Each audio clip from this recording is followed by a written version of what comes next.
बिस्मिल्लाहिर्रहमानिर्रहीम। अस्सलाम वालेकुम। आप देख रहे हैं हमारा यूट्यूब चैनल। मैं हूं मलिक अब्दुर्रहमान।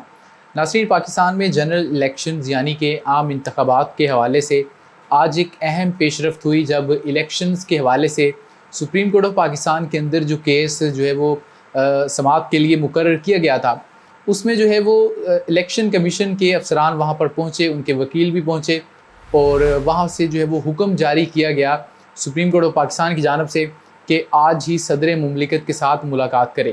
जिसके बाद ये ख़बर सामने आई कि chief election commissioner Sikandar Sultan Raja साहब जो है वो सदर मुमलिकत डॉक्टर आरफ अलवी से मिलने के लिए ऐवान सदर पहुँचे, जहाँ पर उनकी जो है वो मुलाकात हुई और उसके बाद इलेक्शंस की तारीख़ का हतमी ऐलान अब कर दिया गया है।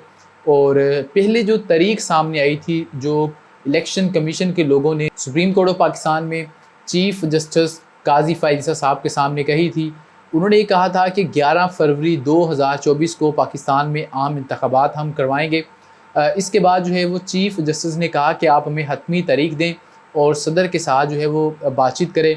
जिसके बाद ये लोग सदर मुमलिकत के पास गए हैं और वहाँ से अब कहा जा रहा है कि 8 फरवरी 2024 को पाकिस्तान के अंदर आम इंतखाबात होंगे।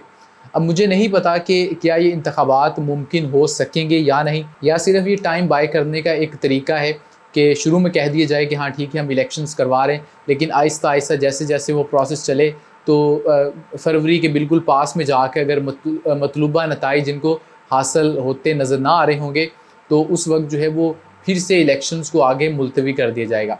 लेकिन एक चीज़ और हमने देखी कि सुप्रीम कोर्ट ने आज उनके पास जो पावर्स हैं उनको यूटिलाइज़ किया और बताया कि हम जो है वो हमें आइन ने पावर्स दी है और हम उसको इस्तेमाल करना जानते हैं। और जितने मर्ज़ी आपके इख्तलाफ हों जस्टिस काज़ी फ़ाइज़ ईसा से, लेकिन उनका आज हुक्म था कि आज इलेक्शन की तारीख का ऐलान होगा। और उन्होंने ये भी कहा कि सदर मुमलिकत से आज आप जाकर मिलेंगे। और ये वही इलेक्शन कमीशन है कि जिन्होंने माजी में सदर मुमलिकत से मिलने से इनकार कर दिया था, लेकिन आज जब काज़ी फ़ाइज़ ईसा साहब ने हुक्म दिया तो ये जाकर मिले हैं। और इससे पहले जब उमर अताब बंदयाल साहब को हुक्म देते थे तो ये उनकी बात नहीं मानते थे। कई मरतबा उनकी हुक्मतुल्ली की गई, तुहीन अदालत भी की गई, लेकिन इनके ऊपर कोई कार्रवाई नहीं हुई। लेकिन आज जब जस्टिस काज़ी फ़ाइज़ ईसा साहब ने ये हुक्म दिया है तो ये फ़ौरी तौर पर पहुँचे हैं। और ये कह सकते हैं कि एक अच्छी खबर तो है कि मतलब पाकिस्तान में इलेक्शंस अनाउंस हो गए हैं और 8 फरवरी 2024 को क्या ये इलेक्शंस हो सकेंगे, और अगर होंगे भी तो क्या उसमें तहरीक इंसाफ होगी या नहीं, ये एक बहुत बड़ा सवाल है।